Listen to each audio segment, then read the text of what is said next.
XFM News on point.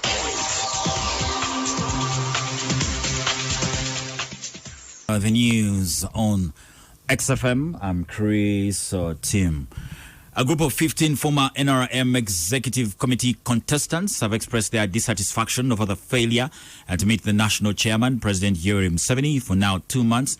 While addressing journalists in Kampala yesterday, Dr. Samuel Odong Oledo, the group's national coordinator, did say that they have written over 20 letters to President Museveni requesting for a meeting over their involvement in the party's mobilization activities ahead of the 2021 elections, but all in vain.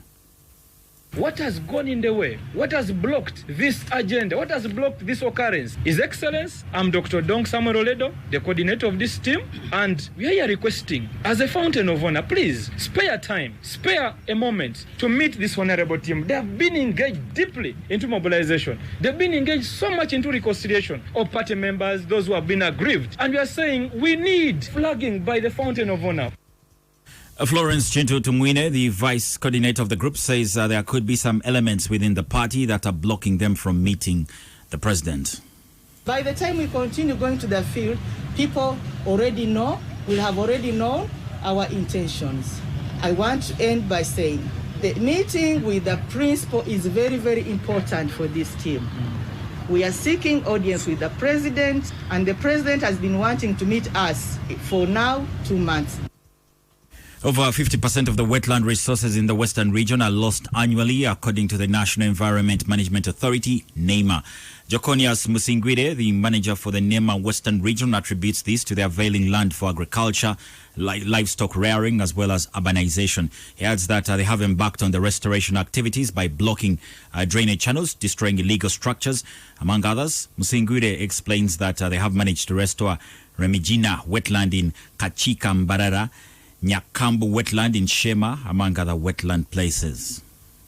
We are losing almost our wetland resources by 50% over annually. And the major threat is opening land for agriculture and livestock rearing, and also urbanization. But we have attempted to pilot restoration activity, whereby we scare off the threats, then we remove illegal structures, we block drainage channels, and then the wetland comes back.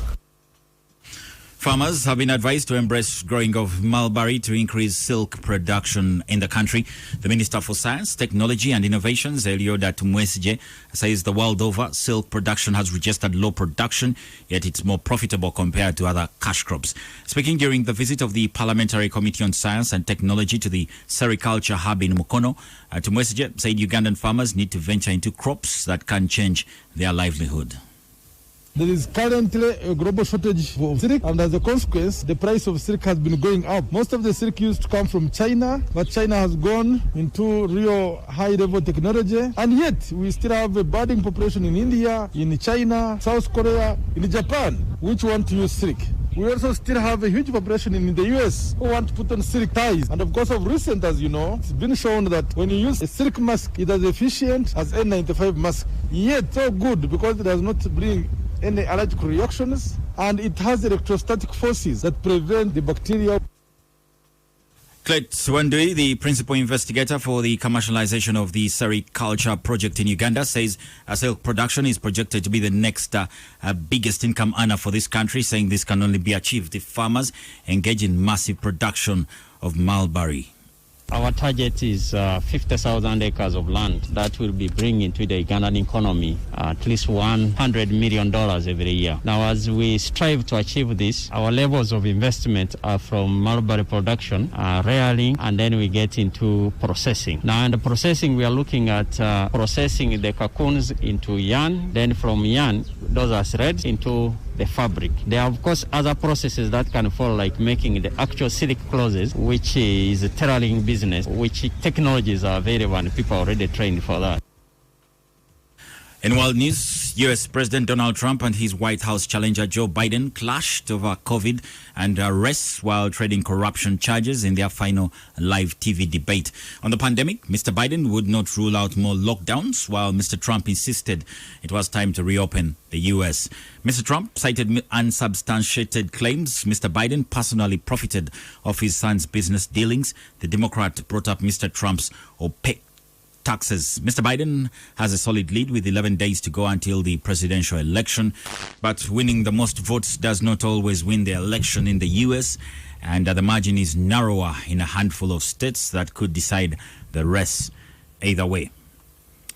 In sports, a Spanish journalist has apologized after comparing Barcelona's Ansu Fati to a black street vendor in their 5-1 Champions League win over Ferencváros. Fati, age 17, who is originally from Guinea, scored and made a goal in Tuesday's match and was supported by teammate Antoine Griezmann on Twitter. Griezmann said Ansu is an exceptional boy who deserves respect like any human being. No to racism and no to rudeness. Fati is the first player under 18 to score 2 Champions League goals. Salvador Sotres's match report in the Spanish newspaper ABC had likened the Spain winger to a black street vendor who you suddenly see running when the police arrive.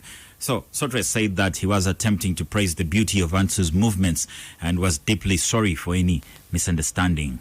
And that's the latest XFM News. XFM News on point.